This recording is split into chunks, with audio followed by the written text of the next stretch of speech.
પાકિસ્તાનની રાજધાની ઇસ્લામાબાદમાં 21 કલાક સુધી ચાલી યુએસ અને ઈરાન વચ્ચે વાતચીત અને આખરે કોઈ સમજૂતી નહીં. ઈરાન અને અમેરિકા વચ્ચે હાઈ સ્ટેક્સ ટોક્સ ફેલ. બીજી તરફ પ્રેસિડેન્ટ ટ્રમ્પના $400 મિલિયન વ્હાઇટ હાઉસ બોલરૂમ પર હાલમાં મુસીબત ટળી. નમસ્તે, હું છું ગાયત્રી અને તમે જોઈ રહ્યા છો હેડલાઇન્સ વિથ ગાયત્રી. આજની ફર્સ્ટ હેડલાઇન: યુનાઇટેડ સ્ટેટ્સ અને ઈરાન વચ્ચે પાકિસ્તાનમાં થયેલી 21 કલાકની લાંબી વાતચીત અનિર્ણિત રહી. વાઇસ પ્રેસિડેન્ટ જેડી વેન્સે પોતે સ્વીકાર્યું કે નેગોશિએશન્સમાં કોઈ બ્રેક થ્રુ મળ્યું નથી. તેમણે ઇસ્લામાબાદમાં રિપોર્ટ્સને જણાવ્યું કે અમે કોઈ પણ સમજૂતી વિના અમેરિકા પાછા ફરી રહ્યા છીએ. અમે અમારી રેડ લાઇન્સ બહુ સ્પષ્ટ કરી દીધી હતી અને તેમણે અમારી ટર્મ્સ સ્વીકારી નથી. આ ટોક્સમાં યુએસ સ્પેશિયલ એન્વોયસ જેરેડ કુશનર અને સ્ટીવ વિટકોફ પણ સામેલ હતા.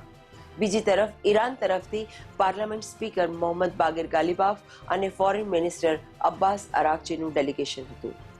મકસદ હતો કે મિડલ ઇસ્ટમાં 6 અઠવાડિયાથી ચાલી રહેલા જંગને રોકવાનો રસ્તો શોધવો, પરંતુ બંને પક્ષો ખાલી હાથે પાછા ફર્યા.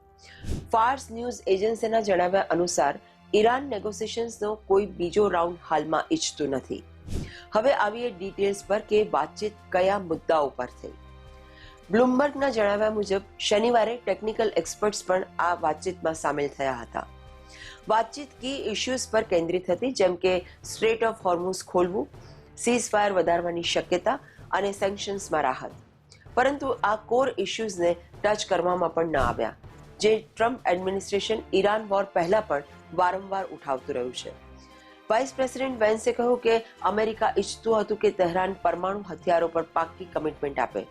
તેમણે એ પણ કહ્યું કે અમે બસ એ બિંદુ સુધી ન પહોંચી શક્યા જ્યાં ઈરાન અમારી શરતો માની લે. અમે ટોક્સમાં ખૂબ જ ફ્લેક્સિબલ અને અકોમોડેટિંગ હતા અને તેમણે આને યુએસની ફાઇનલ અને બેસ્ટ ઓફર ગણાવી. પણ હવે જોવાનું એ છે કે ઈરાન તેને સ્વીકારે છે કે નહીં. બીજી તરફ ઇરાનિયન સ્ટેટ મીડિયાએ આનો ઉલટો હિસાબ રજૂ કર્યો. પ્રેસ ટીવીના જણાવ્યા અનુસાર અમેરિકાની એક્સેસિવ ડિમાન્ડ્સને કારણે ફ્રેમવર્ક પણ બની શક્યું નહીં. મુખ્ય અસંમતિ ન્યુક્લિયર રાઇટ્સ અને સ્ટ્રેટ ઓફ હોર્મુઝ પર નિયંત્રણને લઈને હતી. રોયટર્સના એક પાકિસ્તાની સોર્સે માહોલની સ્થિતિ જણાવી કે બંને પાર્ટીઝના મૂડ સ્વિંગ્સ હતા. મીટિંગ દરમિયાન ટેમ્પરેચર ઉપર નીચે થતું રહ્યું. ખાસ વાત એ છે કે ઈરાનિયન ડેલિગેશન યુદ્ધમાં માર્યા ગયેલા લોકોનો શોક મનાવતા કાળા કપડામાં આવ્યું હતું. બીજી તરફથી મોટી અડચણ રહી સ્ટ્રેટ ઓફ હોર્મુઝ.